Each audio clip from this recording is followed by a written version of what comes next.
Slashed Beauties by A Rushby. So this is very kindly sent to me by Verve, and Lou also received a copy. One of my most anticipated reads, and this is a dual timeline novel split between Alys in the present day and Eleanor in 1769. Alys is an antiques collector and has finally managed to acquire one of three rare and prized 18th century wax models.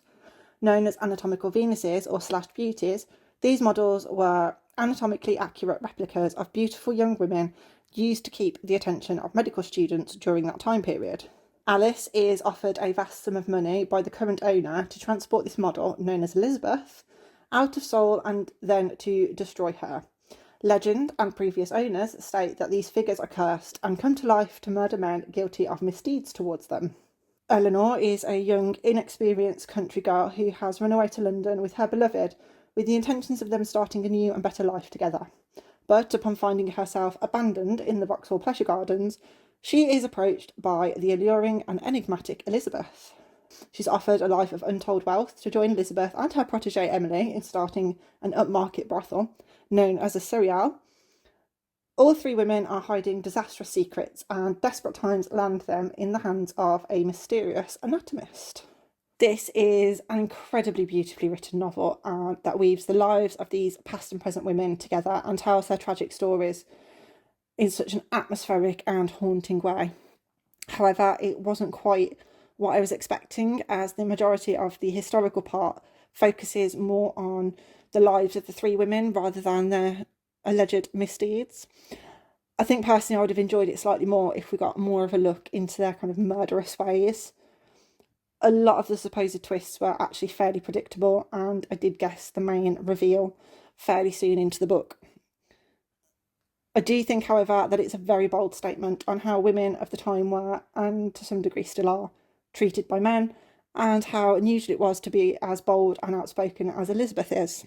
It also highlights how quick to fall into obscurity women such as these were at the time, and how they were shunned by society when they were deemed to be unclean. Despite it not quite delivering on what the blurb suggested, it's a very enjoyable novel and sparked me into doing some research on these anatomical Venuses. I was anticipating it to be a bit more horror focused, but as a historical fiction, definitely does the job. So Slashed Beauties, this isn't my usual pick, but something about it really called out to me.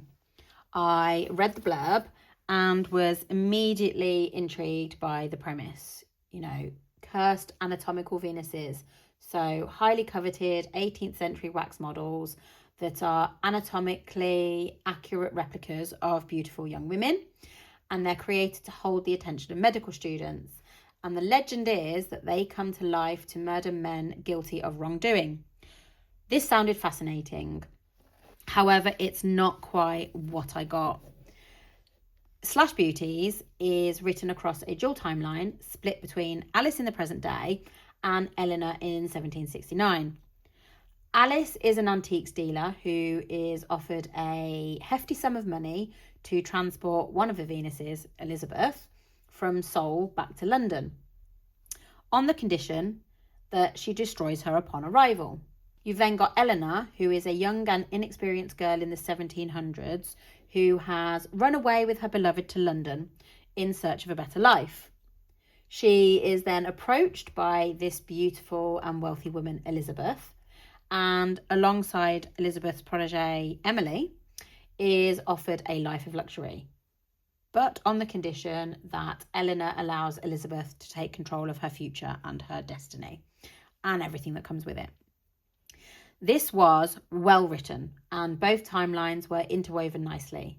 You've got the historical timeline, which focused more on the women's lives and their suffering, rather than delving fully into darker or more shocking elements, which was surprising considering all three women harbour their own secrets. But Elizabeth's bold, confident manner felt particularly striking given the time period, and I think this highlighted how women were expected to be, let alone how they were expected to behave, and how those expectations still echo somewhat today. That said, I found Alys's timeline a little flat. It often felt uneven. You know, it either gave too much or too little, and it didn't really pick up until much later. I was much more invested in Eleanor's chapters. This did give a slight Annabelle type vibe, but I was expecting something much darker and creepier. I anticipated more moments of the wax figures coming to life and enacting their revenge, but this element felt more like an undertone than a central focus to the story. I also expected more from the psychological thriller, horror sort of side, something that would make you question what's real. But many of the twists did feel a little obvious, and instead the story lent more into themes of friendship and sisterhood rather than full-on horror or vengeance. One personal criticism for me was the chapter lengths.